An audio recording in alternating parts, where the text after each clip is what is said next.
Welcome to the London Free Press Podcast. I'm your host, Rachel Gilbert. The London Knights are the number one team in the OHL right now, and they've got a good shot at claiming the OHL title once again. So today I'm talking with London Free Press sports reporter Ryan Pyette about the totally weird OHL trade deadline and maybe what's to come for the London Knights for the rest of the season. Hey, Ryan, how are you? I'm good, Rachel. Yeah, it's nice to have a normal conversation about a weird happenings in the OHL. Weird happenings. I know you said it was totally weird, and we're gonna get to that in a couple minutes. But since we haven't talked in a while, let's just kind of get up caught up here on the podcast of what's been going on with the Knights, how they've been doing. A few of the Knights players were at the World Juniors, of course, but then the Knights still had a pretty good run without them. So just kind of catch us up from the World Juniors to now. What's been going on? Well, yeah, so the Knights had five players at the World Juniors, which is incredible. Three on Canada and on Finland. And obviously the Canadians turned out to be a bummer. We got the inklings when they lost to Latvia in a shootout and nobody scored in the shootout in 8 rounds that this was a problem. And they lost the Czechs like they did last year. So you got to feel for guys like Oliver Bonk and Easton Cowan who went 2 years in a row and never played for a medal. They lost in the quarterfinals, both it was like a broken record, right? They lost to the Czechs two in a row, and obviously Oliver Bonk's from Ottawa, so he wanted to have a great showing there in front of his family. And Mm-hmm. Easton Cowan was you could see early in the he played great in the pre-tournament games, and everyone's like, "Here's our number one guy," right? And they kind of built the team around him, and then he only got 3 points, and took a penalty, he got a puck giveaway, and obviously, a tough tournament for Easton, as he admitted, but still a great player, still the Leafs, number one prospect. That doesn't change anything. And Right. then, so the two Finnish kids, Casper Holton and Jesse Nurme, end up with a silver medal. After they lost to Canada 4-0 out of the gate, I remember talking to them and they said, well, nobody thought anything of us. And that's the funny part of the tournament, right? We've seen, I remember going with the Hunters to Czechia in 2020, and they lost 6-0 to Russia, and everyone's like, "Oh my God, this is the wrong team." And then they came back and beat Russia for the gold medal. So Mm. it's becoming one of those tournaments where you don't just, we as Canadians, we hope they can pick the right guys and run through the table and win all the games and blow everybody out. But that's few and far between anymore, happening anymore as we see. But I'm sure they'll be back next year contending again. I don't think anybody has any problems that this is going to be like Americans are going to win every year and Yeah. Canada's going to not medal for the next 10 years. I'd probably put some money down that they'll win a medal next year. Yeah. Okay.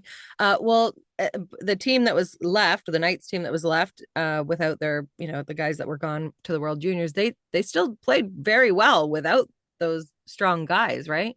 Every year, this goes back to the way the teams coach, the way the teams run, and the depth of the organization. And they bring up guys from Junior B. They let the young guys play, and they went 7-1-1. And you're like, okay, well, they beat Sarnia and a few teams that are kind of at the bottom, but they actually had a stretch there where they beat Windsor and Kitchener, all the best teams in the Western Conference. And you could just kind of see the way the deadline played out that like Windsor's kind of built for next year. Kitchener's built for 2 years from now, and they said, Mhm. we're not gonna if we can't beat these guys when they don't have five all-star players here, then we're not beating these guys this year. So I think what that 7-1-1 during the break when they're missing all those World Junior guys did was tell the other contenders in the Western Conference, yeah, I don't think so this year. So obviously, London emerged from that as the favorite and a better team because those young guys got I think of Noah Reed, and then you go Will Nickel, Evan Van Gorp, Sam O'Reilly went up to a number one. He showed what he's going to do next year. When he's the main man, right? When Cowan and Barkey and all those guys move on, Mhm. we got as London observers, we got a glimpse of what the future is going to be like here, and it still looks pretty good. Yeah. Yeah. You had a story about Easton Cowan just after the World Juniors leaving social media. I just wanted to briefly touch on that because social media is such a big part of their lives. Well, all of us, but these kids, right? And they all have to they all kind of get a little hated on if they play badly or whatever. But talk about why Cowan left, what he said about that, and maybe just like what all of these kids are dealing with, as high profile people in the community. Well, first of all, as we know, there's no privacy anymore when you engage in social media, you give up your privacy right. We've learned that over the years, and Mhm. as much as there's the positive dopamine that comes from a nice tweet or a congratulatory tweet, there's the other side of things, and it's not like the kids are the only ones that deal with it. We've seen people lose jobs for dumb tweets, and we've seen like a bunch of fighting and all that. I have a good a fun, I would call it, Twitter exchange with Mike Farwell in Kitchener, who does the Rangers games, and we go Mhm. back and forth, and people, is this real? Is this wrestling? Is this real? They always say to me. So, I think I think a good debate is kind of helpful. Yep. But yeah, you see the kids, and obviously, what I think Easton's learned is, when you're a Toronto Maple Leaf draft pick, it's different than being like, say, a Carolina Hurricanes first round pick or Anaheim Ducks first round pick. Mm. You're getting a little more hate right off the bat because of the team that owns your rights right now, and then Mhm. the fact that they had a bad World Juniors, and they went home early. There's a lot of stuff going on, and I think what Easton realized and what he said. I thought he articulated it very well. Was he's like, why would I listen to people that I don't put my faith into? Like if I want to get better, he says, I know I got to get better and be a better hockey player to succeed in my career. But he says, why would I listen to a bunch of people that are just yelling at me when and you got to understand that these kids, like, they yell at themselves. They get, the people around them are talking to them, or sometimes, putting if their head gets too big, they try to shrink it, right? Like Mhm. this is a normal way of life. It's for any parent and kid and all that. And these guys are surrounded by a lot of guys. I think a lot of people that are there to help them, and I think that's who they really listen to, right? And he's a bright kid, and he loves to play hockey, and he thought that this became the social media became, looking at negativity and that sort of thing was not helping him. So Yeah. he's going to ignore it, and I think a lot of us. It's a good lesson for a lot of us. I see a lot of Yeah. people online that probably should log off, and obviously it's very addictive, right? And Sure. It's very obviously, mature. It's a very mature decision for him yeah, to do yeah. that. But he's missing out on that part of, if you just ditch it and you're not on it, then there's a little bit of missing. But maybe it's the right decision for everybody, and he'll have a better Mhm. life for, like, looking out at the world and not worrying about what people are saying. And you hate to Yeah. say it, but in their basements, or like, Yeah. how many of these people would say that to his face, right? I always wondered Right. about that. Like, what they're saying online, would they say it to their face? I'm not sure they would.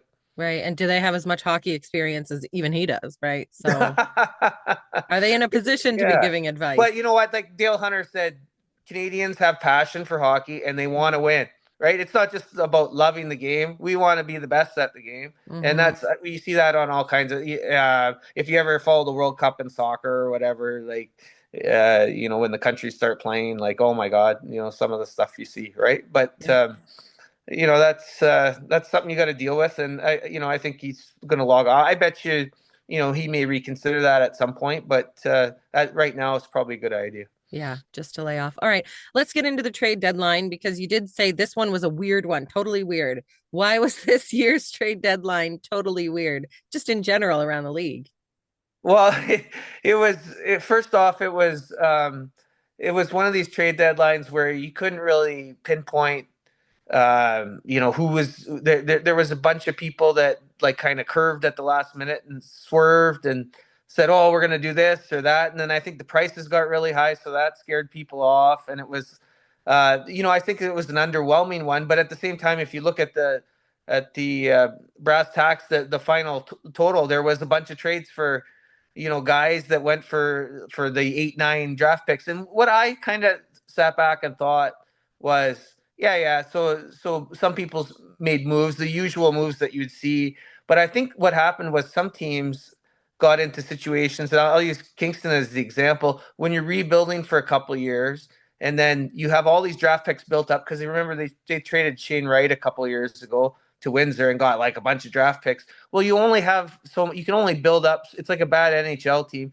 You can only build up so many draft picks before you got to get rid of them because you can't draft all these guys and then have like 70 guys sitting around. You have to trade these assets that you accumulated when you made previous trades. So I think some teams just said like a couple like bit pieces on Saginaw, good players, but not like what would you call superstars. Went for like 8 or 9 draft picks, and I was like, well, that's kind of crazy. But if you look at it, that you can only have so many draft picks in the cupboard, right? Before you got to spend them. And I think like a team like Kingston, which was, they're a good team, but are they like in the London class of London or even like Barrie? I don't know. And then so in the East, you had Niagara, who just kind of jumped up to the top of the Eastern Conference, and they didn't do anything. Like they didn't make any trades, which is I kind of think that's good because for the last 3 years everybody wanted out of Niagara, and they were kind of remaking their organization, and now they're at a place where a few of the kids want to be there.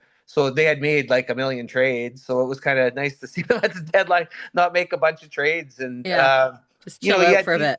yeah, you had teams. Brampton's and was in now. Brampton's a team that I think could do a lot of damage in the playoffs and might move up the rankings here. Really, really good roster, but they hadn't put together the results in the first half. But they just decided to add guys anyway. So Okay. that's you don't often see like a seventh place team adding a bunch of guys, right? It's usually the top 2 or 3 teams, the ones that establish themselves as heavyweights, going for it. Now in the West, it was funny because London had made the Cam Allen trade in December and then didn't do anything the rest of the time. And they said, "Well, we've kind of added, Blake Montgomery and Donnie Fimis along the way.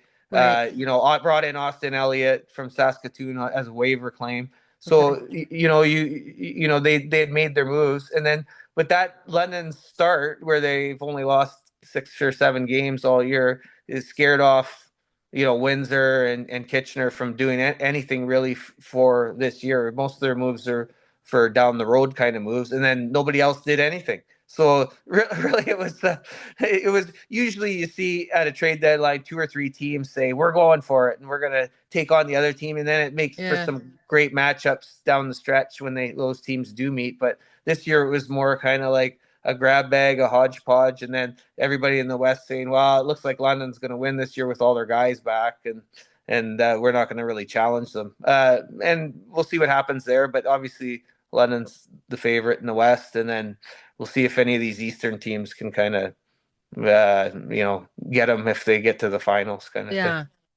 Do you think this is one of the best London Knights teams that we've seen in a while or ever? Yeah, I think it's one of the best teams. Could go down in history as like maybe the second best team. I don't think Mm. they'll eclipse the 2005 team, 2016 team. What it's going to determine what they do in the playoffs. But they have when they got Casper Haltonen and Easton Cowan back, that kind of set the course from this season. Like nobody expected all these guys, all these great players who were part of the Memorial Cup run to the final last year to come back, and they pretty much all came back. Jacob Julian came back, and they were adding guys as if they weren't going to have these guys back, and then they all came back, and so now they have an embarrassment of riches on the team, and you can see why they didn't do a ton at the deadline. But I'll tell you, Cam Allen has been impressive since he came from Guelph on the blue line, and looks like just another they added a world junior caliber player onto the blue line, and then you got Yeah. Bonk and Dickinson and Woolley back there. It's gonna be hard to beat these guys. Right. And they kept their overagers are still there. So they got, they got a lot of big guys. They got a lot of great star players. Yeah, Landon Sims gonna score goals and go to the net and be pesky, and Julian's a great passer. The power play should be probably historic like last year's. We'll see if they can get it up to 30% success rate here in the second half. I think there's a lot to look forward to as a London Knights fan, and it's going to be great hockey to watch. And I feel like, you know, um, if you get a chance to watch the team, if you can grab some tickets somewhere, that it's probably worth it, because you're going to see, probably 10 or 11 guys that'll play in the NHL off this group. Yeah. Okay, well, let's look ahead. The Knights seem very content with their current roster now. Do you think we're gonna win the OHL title again? Yeah, I'd be surprised if they didn't. Right. Now, Oshawa, after last year, they got bombed in the finals by London. They made some moves that they wanted to, especially early in the year, that they want to be there. And I think Barrie Colts have a good roster. But I mean, London's got, no one can match London's 5 World Junior players, 13 NHL draft picks. The goalies have been playing great. You never know what there is out west and in the east, but I think London's the favorite to win the OHL title. That goes without saying. They're obviously the number one team in the country right now, in the CHL, and then if they get past that, then we'll see. I mean, when you finish second and you got most of the guys back, and you lose the Memorial Cup final, like, that's the only goal is to get back there and win that game, which is a lot of pressure. Yeah. The team's under a lot of pressure, but they've handled it well so far. And the 19 game winning streak early in the year, that sets you up for success. And I don't think they're going to lose a ton of games. They'll lose a game here and there, and we'll all be shocked that they lost. But they'll be well set up for a long playoff run again this And year. going to the Memorial Cup, do you think we're in a better spot, obviously, this year? I think the fact that they played in it, if you all remember the game from last year, they basically didn't look like themselves the first half of the game. They had one shot through half the game, and then they started playing in the third period. They started playing. They almost won the game, right? By playing like one period, and Mhm. everyone was shocked by what happened. And they do want to have a do over, but those Yeah. aren't easy, right? Getting to two Memorial Cups in a row is a special thing, and it's never a guarantee. But this London Knights team, like, if Barkey gets hurt, Cowan gets hurt, some guys get hurt, they still have the depth to get there anyway. So, which Yeah. is, I don't remember too much of that. Maybe the '05 team, but you kind of hope that nothing happens to guys. Even last year, they withstood a bunch of suspensions. You think of Sim and Caleb Lawrence getting big 5 game suspensions, and all that didn't Yeah. matter, right? They just kept rolling on. Yeah. Who do you think are because it seems like a lot of the other teams in the OHL, they made trades, but they kind of understand that London's still the best. Do we have any big contender, big rivalries, other teams we should watch for?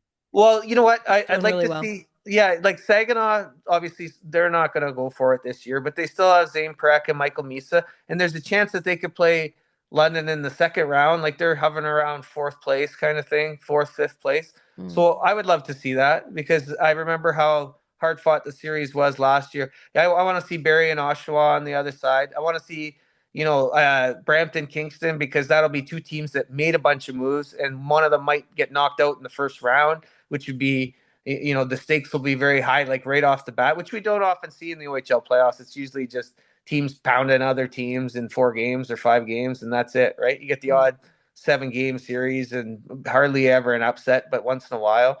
And I think Kitchener and Windsor, I'll be watching them to see if they take the step to where they should, be a really strong team for the next couple of years. Like, Windsor should be awesome next year, and we'll see.